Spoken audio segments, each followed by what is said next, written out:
Star Wars has finally hinted how C-3PO knew how to communicate with the Ewoks in Return of the Jedi. C-3PO famously boasts he is fluent in over 6 million forms of communication, which is pretty remarkable given the protocol droid was built by Anakin Skywalker using whatever spare parts were lying around on Tatooine. Still, his finest hour was undoubtedly in Return of the Jedi when he proved essential getting the Ewoks to help against the Empire. This was actually quite a remarkable feat. Presumably C-3PO was programmed with a fairly standard protocol droid language database, but it would have surely only contained languages known to the galactic community. The Ewoks were a comparatively primitive race, lacking the technology for space travel, so their exposure to galactic culture would surely have been limited at best, non-existent at worst. Tie-ins have previously attempted to explain this by suggesting C-3PO started out with Yuzum, the language of another race who lived on the forest moon of Endor. The Yuzum lack advanced technology as well, but several of their number are known to have hitched a ride off-world at various times.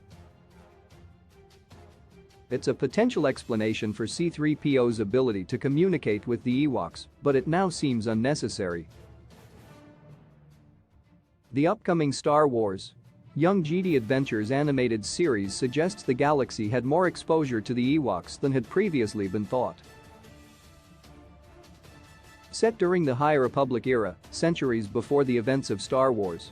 Episode 1 The Phantom Menace, the series stars a group of Padawans, and one of them is immediately identifiable as an Ewok. The clear implication is that the Jedi visited Endor enough to identify a, presumably rare, Force-sensitive Ewok, and that they must therefore have learned the Ewok language.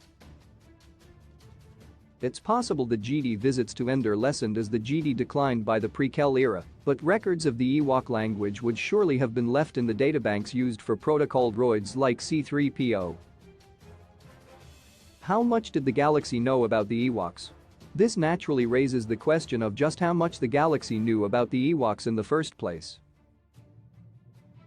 So far, the only evidence is that they'd previously encountered Jedi, who took at least one youngling as a Padawan. This likely meant Jedi seekers, who traveled the galaxy looking for potential students, were familiar with Endor and the Ewoks.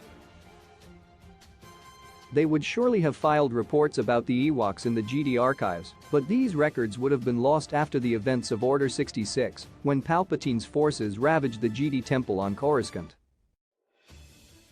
It's not surprising, then, that the Rebel Alliance had no idea the Ewoks even existed in Return of the Jedi, leading to reactions of amazement when C-3PO communicated with them. The old expanded universe took a different approach to the Ewoks. They were only discovered towards the end of the Imperial era, when the Empire settled on the forest moon of Endor.